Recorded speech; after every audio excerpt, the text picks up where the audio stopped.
Hello friends, ഹോപ്പിലേക്ക് എല്ലാവർക്കും സ്വാഗതം. ഇന്നത്തെ ക്ലാസ്സിൽ നമ്മൾ പഠിക്കാൻ പോകുന്നത് ISRO 2019 വിക്ഷേപിച്ച പ്രധാനപ്പെട്ട 5 PSLV ദൗത്യങ്ങളെക്കുറിച്ചാണ്. അപ്പോൾ നമുക്ക് ക്ലാസ്സിലേക്ക് കിടക്കാം. PSLV എന്നതിൻ്റെ പൂർണ്ണരൂപമാണ് പോളാർ സാറ്റലൈറ്റ് ലോഞ്ച് വെഹിക്കിൾ. PSLVയുടെ പൂർണ്ണരൂപം പോളാർ സാറ്റലൈറ്റ് ലോഞ്ച് വെഹിക്കിൾ എന്നാണ്. ഇത് ISROയുടെ പണിയെടുക്കുന്ന കുതിരകൾ എന്നറിയപ്പെടുന്നു. PSLV അറിയപ്പെടുന്നത് ISROയുടെ വർക്ക് ഹോഴ്സ് എന്നാണ്, അഥവാ ISROയുടെ പണിയെടുക്കുന്ന കുതിരകൾ എന്നറിയപ്പെടുന്നത് പോളാർ സാറ്റലൈറ്റ് ലോഞ്ച് വെഹിക്കിളാണ്. PSLV ആണ് അറിയപ്പെടുന്നത്. ഓരോ പ്രധാനപ്പെട്ട 5 ദൗത്യങ്ങളെക്കുറിച്ച് നോക്കാം. 2019 തന്നെ റീസെൻ്റായിട്ട് വിക്ഷേപിച്ച വാഹനങ്ങളെക്കുറിച്ച് നമുക്ക് പഠിക്കാം. അതിലാദ്യത്തേത് കലാം സാറ്റ് V2 മൈക്രോസാറ്റ് 6. ഇത് രണ്ടും ഒരുമിച്ചാണ് വിക്ഷേപിച്ചത് ISRO. 2019 ജനുവരി 24 ഈ വിക്ഷേപണം. അതായത് 2019 റിപ്പബ്ലിക് ഡേയിലെ 2 ദിവസം മുമ്പ് ജനുവരി 24 കലാം സാറ്റ് V2 മൈക്രോസാറ്റ് 6 വിക്ഷേപിക്കുന്നത്. അതിലെടുത്ത് പറയേണ്ട കാര്യമാണ്, ISRO വിജയകരമായി വിക്ഷേപിച്ച ഏറ്റവും ഭാരം കുറഞ്ഞ കൃത്രിമ ഉപഗ്രഹമാണ് കലാം സാറ്റ് V2. ചുരുക്കി പറഞ്ഞാൽ ലോകത്തിലെ ഏറ്റവും ഭാരം കുറഞ്ഞ കൃത്രിമ ഉപഗ്രഹമാണ് കലാം സാറ്റ് V2. ഇത് ISRO വിജയകരമായി വിക്ഷേപിച്ചത് 2019 ജനുവരി 24 ഡേറ്റ് വളരെ ഇമ്പോർട്ടൻ്റ് ആണ്. ഇതിൻ്റെ വിക്ഷേപണ വാഹനം PSLV-C-44 PSLV-C-44 എന്ന വാഹനത്തിലാണ് കലാം സാറ്റ് V2 മൈക്രോസാറ്റ് 6 വിക്ഷേപിക്കുന്നത്. ഇത് നിർമ്മിച്ചത് സ്പേസ് കിഡ്സ് ഇന്ത്യ എന്ന് പറയുന്ന ഒരു സ്ഥാപനമാണ്. ചെന്നൈയിൽ പ്രവർത്തിക്കുന്ന സ്പേസ് കിഡ്സ് ഇന്ത്യ എന്ന് പറയുന്ന സ്ഥാപനമാണ് ലോകത്തിലെ തന്നെ ഏറ്റവും ഭാരം കുറഞ്ഞ ഈ ഉപഗ്രഹം നിർമ്മിച്ചത്. ഇതിൻ്റെ ഭാരം 1.26 കിലോഗ്രാമാണ്. 1.26 കിലോഗ്രാമാണ് ഇതിൻ്റെ ഭാരം. നമ്മൾ പറഞ്ഞ ലോകത്തിലെ തന്നെ ഏറ്റവും ഭാരം കുറഞ്ഞ കൃത്രിമ ഉപഗ്രഹമാണ് കലാം സാറ്റ് V2. നിർമ്മിച്ചത് സ്പേസ് കിഡ്സ് ഇന്ത്യ എന്ന് പറയുന്ന സ്ഥാപനമാണ്. ആ പേരിൽ തന്നെയുണ്ട് സ്പേസ് കിഡ്സ്, അതായത് കുട്ടികൾക്കായിട്ടുള്ള ഒരു സാറ്റലൈറ്റാണ്. കുട്ടികൾക്കായുള്ള ഒരു സാറ്റലൈറ്റാണ് കലാം സാറ്റ് V2. കലാം സാറ്റ് V2 എന്നത് സ്റ്റുഡൻറ്റ് സാറ്റലൈറ്റാണ്, കുട്ടികൾക്കായിട്ടുള്ള ഒരു സാറ്റലൈറ്റാണ്. ആ പേര് തന്നെയുണ്ട് കലാം സാറ്റ്. നമ്മുടെ APJ അബ്ദുൽ കലാമിനോടുള്ള ബഹുമാനാർത്ഥം വിക്ഷേപിച്ച സാറ്റലൈറ്റാണ്. അപ്പോൾ കുട്ടികൾക്ക് വേണ്ടിയുള്ള സാറ്റലൈറ്റാണ് കലാം സാറ്റ് V2. ഇത് വികസിപ്പിച്ചത് സ്പേസ് കിഡ്സ് ഇന്ത്യ, ചെന്നൈയാണ് വികസിപ്പിച്ചത്. ഇനി ഇതോടൊപ്പം തന്നെ PSLV-C-44 തന്നെ വിക്ഷേപിച്ച ഉപഗ്രഹമാണ്, കൃത്രിമ ഉപഗ്രഹമാണ് മൈക്രോസാറ്റ് 6. ഇതൊരു ഇമേജിംഗ് സാറ്റലൈറ്റാണ്. ഇത് വളരെ ഇമ്പോർട്ടൻ്റ് അല്ല, എന്നാലും പഠിച്ചു വയ്ക്കുക. ഇത് രണ്ടും ഒരുമിച്ചാണ് വിക്ഷേപിച്ചതെന്ന് പഠിച്ചു വയ്ക്കുക. മൈക്രോസാറ്റ് 6 എന്ന് പറയുന്നത് ഒരു ഇമേജിംഗ് സാറ്റലൈറ്റാണ്. ഇതും ഇതോടൊപ്പം തന്നെയാണ് വിക്ഷേപിക്കുന്നത്. വിക്ഷേപിച്ച വർഷം 2019 ജനുവരി 24. രണ്ടും വിക്ഷേപിക്കുന്നത് ശ്രീഹരിക്കോട്ട സതീഷ് ധവാൻ സ്പേസ് സെൻറ്ററിൽ നിന്നാണ് വിക്ഷേപിക്കുന്നത്. ഇതിൽ ഏറ്റവും പ്രധാനപ്പെട്ട പോയിന്റുകൾ നോക്കാം. ISRO വിജയകരമായി വിക്ഷേപിച്ച ഏറ്റവും ഭാരം കുറഞ്ഞ ഉപഗ്രഹമാണ്, കൃത്രിമ ഉപഗ്രഹമാണ് കലാം സാറ്റ് V2. വിക്ഷേപണ വാഹനം PSLV-C-44. വിക്ഷേപിച്ച വർഷം 2019 ജനുവരി 24. അടുത്ത സാറ്റലൈറ്റ് നോക്കാം, എമിസാറ്റ് മിഷൻ. എമിസാറ്റ് എന്ന് പറയുന്നത് നമ്മുടെ ISROയുടെ ആദ്യത്തെ, അല്ലെങ്കിൽ നമ്മുടെ ഇന്ത്യയുടെ ആദ്യത്തെ വൈദ്യുതകാന്തിക സ്പെക്ട്രം അളക്കാനുള്ള, അഥവാ ഇലക്ട്രോ മാഗ്നറ്റിക് സ്പെക്ട്രം മെഷർമെൻറ്റിനായിട്ട് ഉപയോഗിക്കുന്ന ആദ്യ സാറ്റലൈറ്റാണ് ഈ എമിസാറ്റ്. ഇത് വിക്ഷേപിച്ച വാഹനം PSLV-C-45 PSLV-C-45 ഈ വാഹനം, ഈ കൃത്രിമ ഉപഗ്രഹം വിക്ഷേപിച്ചത്. വിക്ഷേപിച്ച ഡേറ്റ് വളരെ ഇമ്പോർട്ടൻ്റ് ആണ്, പഠിക്കണം. 2019 ഏപ്രിൽ 1. കൂടാതെ ഇതൊരു ഡിഫൻസ് സാറ്റലൈറ്റാണ്, ഒരു പ്രതിരോധ ഉപഗ്രഹം കൂടിയാണ് ഈ എമിസാറ്റ് എന്ന് പറയുന്നത്. അതായത് 2019 ISRO DRDOയ്ക്ക് വേണ്ടി, നമുക്കറിയാം DRDO എന്ന് പറയുന്നത് ഡിഫൻസ് റിസർച്ച് ഡെവലപ്മെൻറ്റ് ഓർഗനൈസേഷൻ്റെ പൂർണ്ണരൂപമാണ് DRDO. അപ്പോൾ ഈ DRDOയ്ക്ക് വേണ്ടിയിട്ട് ISRO വിക്ഷേപിച്ച ഒരു പ്രതിരോധ സാറ്റലൈറ്റാണ് ഈ എമിസാറ്റ്. മറ്റു ചാര ഉപഗ്രഹങ്ങളൊക്കെ തിരിച്ചറിയാൻ വേണ്ടിയിട്ട്, അവയെ തകർക്കാൻ വേണ്ടിയിട്ട് DRDOയ്ക്ക് വേണ്ടിയിട്ട് ISRO വികസിപ്പിച്ചെടുത്തൊരു സാറ്റലൈറ്റാണ് എമിസാറ്റ്. ഇതൊരു ഡിഫൻസ് സാറ്റലൈറ്റ് ആണെന്ന് പഠിച്ചു വയ്ക്കുക. കൂടാതെ എന്താണ്, ഇന്ത്യയുടെ ആദ്യത്തെ ഇലക്ട്രോ മാഗ്നറ്റിക്, അഥവാ വൈദ്യുത കാന്തിക സ്പെക്ട്രം അളക്കാനുള്ള ഉപഗ്രഹമാണ് എമിസാറ്റ്. വിക്ഷേപിച്ച വാഹനം PSLV-C 45. വിക്ഷേപിച്ച ഡേറ്റ് April 1, 2019. നമ്മൾ പറഞ്ഞു മറ്റു സാറ്റലൈറ്റിനൊക്കെ എന്താണ് തിരിച്ചറിയാൻ വേണ്ടിയിട്ട്, അല്ലെങ്കിൽ അവയെ തകർക്കാൻ വേണ്ടിയിട്ട്, അവയെ പറ്റിക്കാൻ വേണ്ടി, ഫൂളാക്കാൻ വേണ്ടി എന്നൊക്കെ നമുക്ക് പഠിക്കാം. അങ്ങനെ April Foolനാണ് ഇത് വിക്ഷേപിച്ചതെന്ന് അങ്ങനെ കണക്ട് ചെയ്ത് വയ്ക്കാം. April 1 April Fool ആണല്ലോ. അപ്പോൾ മറ്റു സാറ്റലൈറ്റുകളെ കബളിപ്പിക്കാൻ വേണ്ടിയിട്ട്, പറ്റിക്കാൻ വേണ്ടിയിട്ട് എമിസാറ്റ് ഡിഫൻസ് സാറ്റലൈറ്റായിട്ട് പ്രവർത്തിക്കുന്നു. അങ്ങനെ അത് കണക്ട് ചെയ്ത് വയ്ക്കാം. അടുത്ത സാറ്റലൈറ്റാണ് റിസാറ്റ് 2B. റിസാറ്റ് 2B ഇതൊരു റഡാർ ഇമേജിംഗ് സാറ്റലൈറ്റാണ്. നമ്മുടെ എർത്തിൻ്റെ, നമ്മുടെ ഭൂമിയുടെ ചിത്രങ്ങളൊക്കെ ശേഖരിക്കാൻ വേണ്ടി. ആ പേര് തന്നെയുണ്ട്, radar imaging, RI, RISAT radar imaging satellite 2B എന്ന് പറയുന്നത് ഒരു എർത്ത് ഒബ്സർവേഷൻ സാറ്റലൈറ്റാണ്. ഇത് വിക്ഷേപിച്ച വാഹനം PSLV-C 46 ആണ്. PSLV-C 46 ആണ്. പ്രധാനമായും ഇത് ദുരന്ത നിവാരണ സംവിധാനത്തിനാണ് ഉപയോഗിക്കുന്നത്. ഡിസാസ്റ്റർ മാനേജ്മെൻറ്റ് സിസ്റ്റമായിട്ട് ഉപയോഗിക്കുന്ന ഒരു സാറ്റലൈറ്റാണ് റിസാറ്റ് 2B.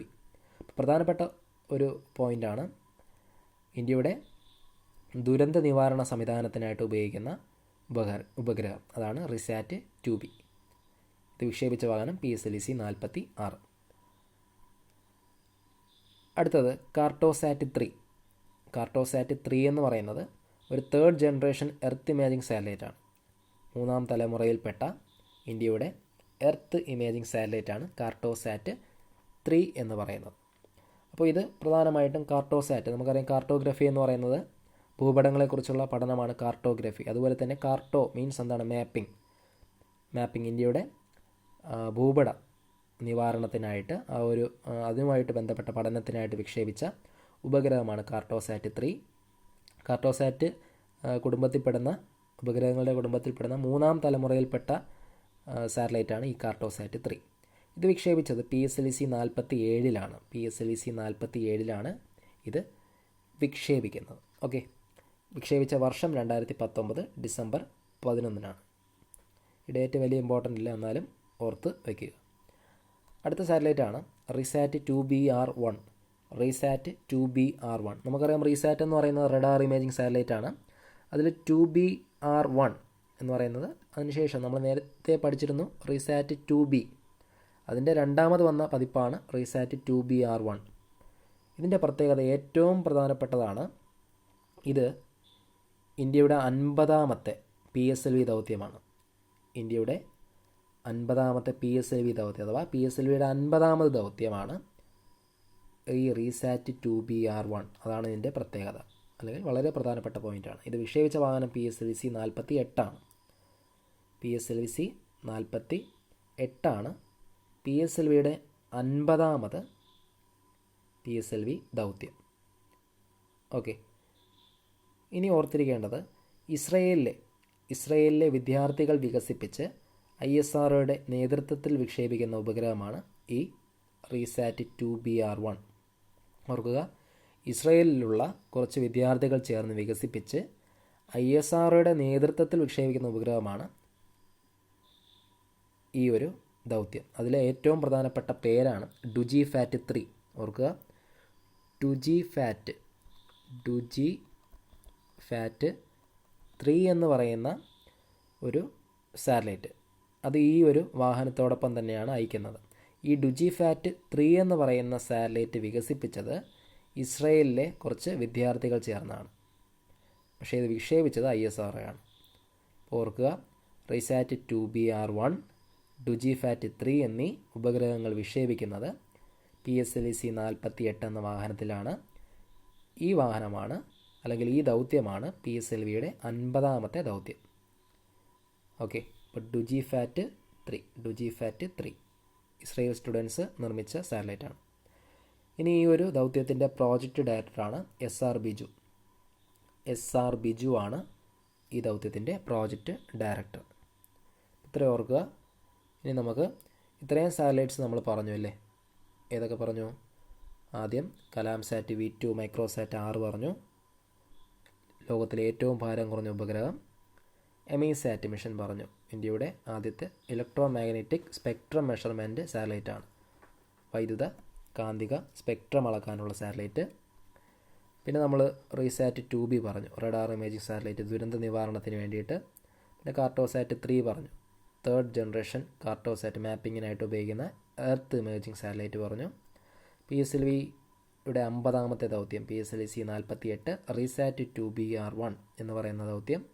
അതോടൊപ്പം ഇസ്രായേലിലെ കുട്ടികൾ വിക്ഷേപിച്ച ഡുജിഫാറ്റ് എന്ന് പറയുന്ന ആ ഒരു സാറ്റലൈറ്റ് പറഞ്ഞു. അപ്പോൾ ഇതെല്ലാം ഒരു 5 സാറ്റലൈറ്റുകളാണ് നമ്മൾ നോക്കിയത്. ഇതെല്ലാം നമ്മൾ ഓർഡറിലാണ് വന്നത്. PSLV-C-44, 45, 46, 47, 48 അങ്ങനെ 5 സാറ്റലൈറ്റുകൾ നമ്മൾ നോക്കി. ഇതെല്ലാം ഓർഡറിൽ പഠിക്കാൻ വേണ്ടിയിട്ട്, നിങ്ങൾ ഓർഡർ തെറ്റിപ്പോകാതിരിക്കാൻ വേണ്ടി ഓരോ വാഹനങ്ങൾ എപ്പോഴും PSC പരീക്ഷകളിൽ വരാറുള്ളതാണ്. ഇന്ന ഉപഗ്രഹം, അപ്പോൾ ഇന്ന് ലോകത്തിലെ ഏറ്റവും ഭാരം കുറഞ്ഞ ഉപഗ്രഹമായ കലാംസാറ്റ് V2 വിക്ഷേപിച്ച വാഹനം ഏതാണെന്നൊക്കെ അങ്ങനെ ചോദിക്കാം. അപ്പോൾ അത് ഓർഡറിൽ പഠിക്കാൻ വേണ്ടിയിട്ട് ഓരോ സാറ്റലൈറ്റ്സിനും നമുക്കൊരു കോഡ് കൊടുക്കാം. അതിനായിട്ട് കോഡ് ഇതാണ്: കേറി, കാറിൽ, ഇരി. നമ്മൾ ടൈപ്പ് ചെയ്തിരിക്കുന്ന എല്ലാം ഇംഗ്ലീഷിലാണ്. കേറി, കാറിൽ, ഇരി. അപ്പോൾ ഇതിൽ കേറി എന്നുള്ളതിൽ ആദ്യത്തെ ലെറ്റർ നോക്കുക, കെ ആണ്. അത് കലാംസാറ്റാണ്. K, KalamSat V2. അത് വിക്ഷേപിച്ച വാഹനം ഏതാണ്? PSLV-C-44. അപ്പോൾ നമ്മൾ തുടക്കം ഇതാണ്, തുടക്കം മറന്നു പോകരുത്. 44ലാണ് തുടങ്ങിയത്. 44 കലാംസാറ്റ് V2. അടുത്ത ഈ ലെറ്റർ സൂചിപ്പിക്കുന്നത് എമിസാറ്റ്. എമിസാറ്റ് നമ്മൾ പറഞ്ഞു, ഇന്ത്യയുടെ ആദ്യത്തെ വൈദ്യുത കാന്തിക സ്പെക്ട്രം അളക്കാനുള്ള ഉപഗ്രഹം എമിസാറ്റ്. ഡിഫൻസ് സാറ്റലൈറ്റാണ് എമിസാറ്റ്. അതെത്രയാണ്? അത് 45ആണ്. ഓക്കെ, 45ആണ്. അടുത്തതാണ് റീസാറ്റ്. റീസാറ്റ്, ഈ RI സൂചിപ്പിക്കുന്നത് റീസാറ്റ് 2B ആണ്. RI സൂചിപ്പിക്കുന്നത് റീസാറ്റ് 2B ആണ്. റീസാറ്റ് 2B ആണ്. റഡാർ ഇമേജിംഗ് സാറ്റലൈറ്റ് 2B ആണ്. ഓക്കെ, അപ്പോൾ 3 ആയില്ലേ? KalamSat 44, EMISAT 45, RISAT 2B 46. ഇത് 46, എമിസാറ്റ് 45. അടുത്തതാണ്, ഇവിടെ ഒരു കാറ് കാണാം. കയറി കാറിലിരിയിലുള്ളതിൽ കാറ് സൂചിപ്പിക്കുന്നത് കാർട്ടോസാറ്റാണ്. കാർട്ടോസാറ്റ് 3 ആണ്. അതെത്രയാണ്? അത് 47ആണ്. അപ്പോൾ അതുമായി ഇനി അവസാനത്തത് അതാണ് റീസാറ്റ് 2BR1. റീസാറ്റ് 2BR1ലാണ് ഇരി എന്നുള്ളതിൽ ഈ RI അത് 48ാമത്തെ PSLV-C-48 50ാമത്തെ ദൗത്യമാണ്. അതാണ് അവിടുത്തെ പ്രധാനപ്പെട്ട പോയിന്റ്. അപ്പോൾ ഒരിക്കൽ കൂടി കെ, കലാംസാറ്റ് 44ാമത്തെ, PSLV-44 വാഹനങ്ങളാണ് പറയുന്നത്. ഓർഡറിൽ പഠിക്കുക. 44 Kalamsat K, E4 Emisat 45, RI RISAT 2B 46, Cartosat 3 47, അവസാനമായി RI സൂചിപ്പിക്കുന്നത് 48. അപ്പോൾ ഈ പറഞ്ഞ നമ്പേഴ്സ് എല്ലാം PSLVയുടെ വാഹനങ്ങളാണെന്ന് പഠിച്ചു വയ്ക്കണം. ഓക്കെ, വാഹനങ്ങളാണ് പറഞ്ഞത്. അപ്പോൾ അത് തിരിഞ്ഞു പോകരുത്. കോഡിൽ പറഞ്ഞ ഓരോ നമ്പേഴ്സും PSLVയുടെ വാഹനങ്ങളാണ് പറഞ്ഞത്. 5 ദൗത്യങ്ങൾ ഓർഡറിൽ പഠിക്കാനും അതോടൊപ്പമുള്ള വാഹനങ്ങളുമാണ് കോഡിൽ പറഞ്ഞത്. തിരിഞ്ഞു പോകരുത്. ദൗത്യത്തിൻ്റെ എണ്ണമല്ല, വാഹനങ്ങളുടെ എണ്ണമാണ് പറഞ്ഞത്. ഓക്കെ, PSLVയുടെ നമ്പേഴ്സാണ് പറഞ്ഞത്. KalamSat PSLV-C-44, EMISAT PSLV-C-45, RISAT PSLV-C-46, Cartosat 3 PSLV-C-47, അവസാനത്തെ RI PSLV-C-48. അങ്ങനെ 5 ദൗത്യങ്ങൾ നമ്മളിവിടെ പഠിച്ചു. അപ്പോൾ കോഡ് ഇതാണ്: കേറി, കാറിൽ, ഇരി. ഓക്കെ, അപ്പോൾ ക്ലാസ് ഇഷ്ടപ്പെട്ടെങ്കിൽ നിങ്ങളുടെ ഫ്രണ്ട്സിനും കൂടെ ഷെയർ ചെയ്ത് കൊടുക്കുക. കിട്ടാത്ത പോയിൻറ്റ്സ് ഉണ്ടെങ്കിൽ എഴുതിയെടുക്കാൻ നോക്കുക. ചാനൽ ഇതുവരെയും സബ്സ്ക്രൈബ് ചെയ്യാത്തവർ സബ്സ്ക്രൈബ് ചെയ്യുക. വേറൊരു ക്ലാസ്സുമായിട്ട് നമുക്ക് അടുത്ത ക്ലാസ്സിൽ കാണാം. താങ്ക്